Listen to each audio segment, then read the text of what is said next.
extra physical. And, you know, we want to develop, you know, more as a pass rusher, winning more one-on-ones, and, you know, become a leader. He's a quiet guy by nature, and that's fine as well, but get him to come out of his shell a little bit and just be, you know, don't have the sophomore slump, if there is such a thing. And he won't, you know, I can say that without reservation. You know, he's just a very serious about his business, and he's always ready to go. What'd you make of the show Isaiah put on at the combine? Yeah, it was great. No surprise. You know, the bigger the stakes, the bigger the moment, you know, the better Isaiah was. That's who he's been since he's been here, and very proud of him. And proud of all those guys. They all got there, and, you know, particularly the defensive guys, the guys that I watched those guys, you know, and Tanner and Kayvon and AJ.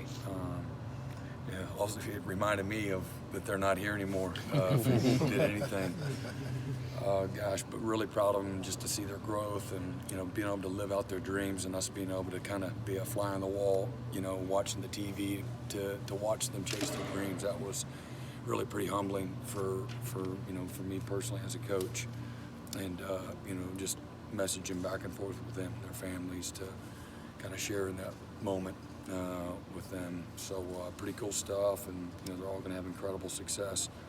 You know, when the football field is no longer their home, they'll have great success too. Very mature guys that really squeezed every ounce of their experience that they could in college, and are well prepared for what's next. Have the linebackers that came in last year made progressions that you wanted to see? Yeah, so Kane has, you know, he's been limited because he's got a scaphoid or something going on his wrist. So, but he's tough. He's doing everything that he can other than the live work and the pressing.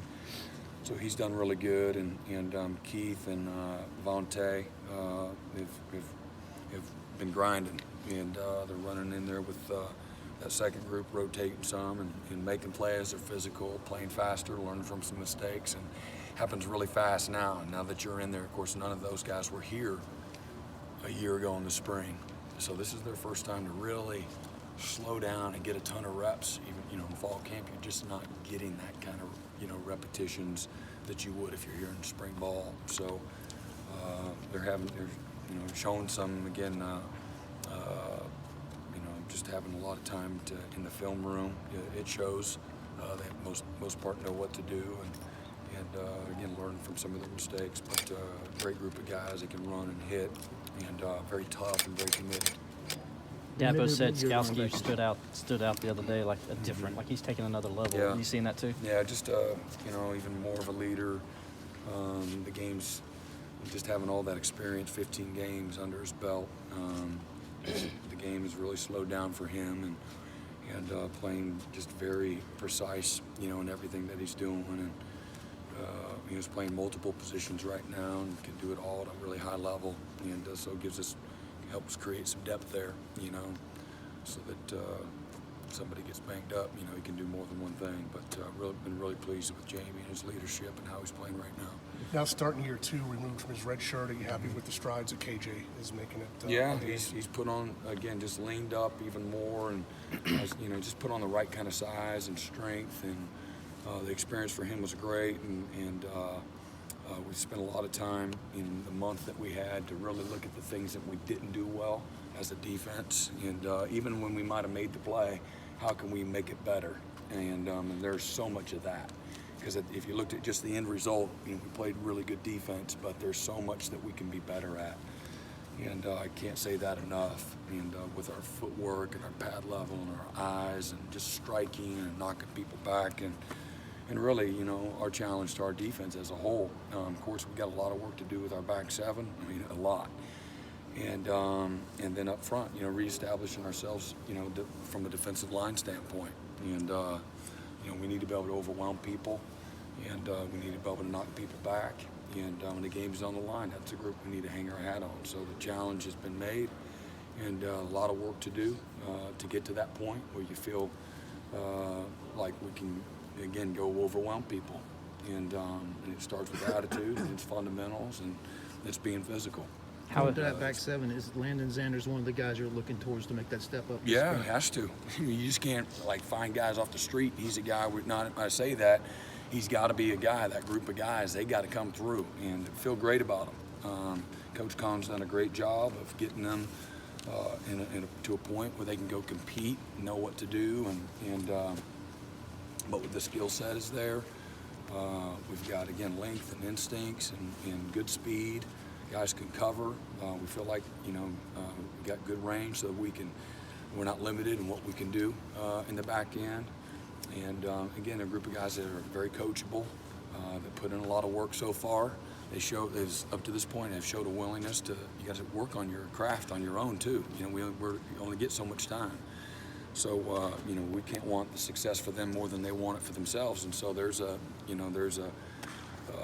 if you're about the right stuff, you'll do whatever it takes. And so far it's been a group of guys that are, very willing to put the time in, because you got to put the time in. You can't just show up and by osmosis become a good player. You got to really grind, and it's got to go well beyond the practice field, and the weight room and the film room and all the extras, and just making good decisions socially. All those things play a part into that, and we've been blessed for the most part to have guys that haven't been distracted and that are willing to put the work in and again stick to it. When success doesn't happen right away, you have a bad day, and come back and fight harder, and that's what it's all about.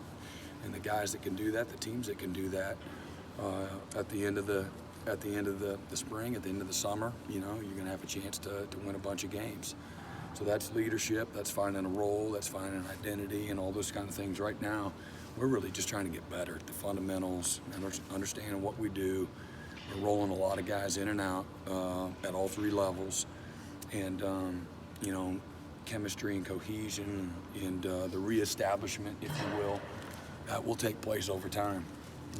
It's I don't anticipate annoying anybody by the end of the spring. To be honest, it's a process, and it's a commitment, and it's consistency, and but it's exciting. Like I said, it's a really, again, talented group of guys that have a humility about them, and so far seems to have a toughness about them, because it's tough what we ask them to do. How about Xavier's progression? Xavier Thomas? Mm-hmm. Yeah. Again, he seems to be playing faster. Again, it's just so hard. Today was our first day of really live work, Right. And it's still situational. So you go first down, and get whatever they get, and then you go first down again, and whatever they get. You're really trying to hold people under 4 yards, having an awareness about, defensively, if you hold them under 4 yards, per play, you're going to be a top 5 defense in the country. And that's outstanding defense. And so really trying to get them to focus on 1st and 10 or P&10 situations. And, it matters. They catch a stick route, you hit them at 3 and then they fall forward for 5. I stink as a defensive coordinator on 2nd and 5.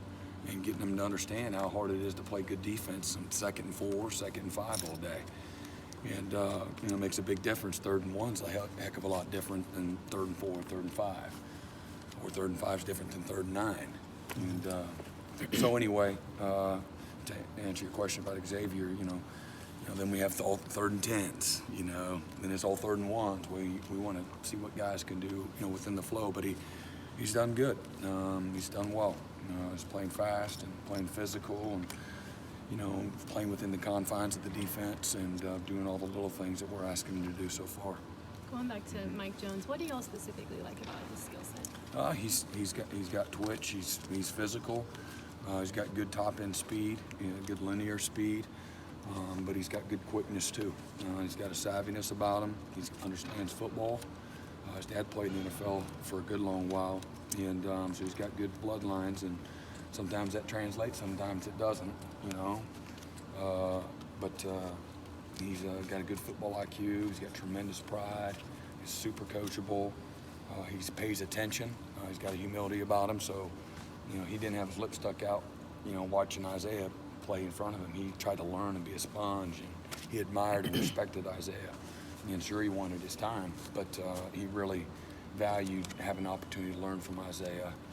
And just a great teammate, and really good student, and he's a very committed guy. And he's a hard worker. Got a fabulous work ethic, and so And again, so far he's looked really good. How hard was that LSU game to get over, and where did that offense rank in terms of? You know, they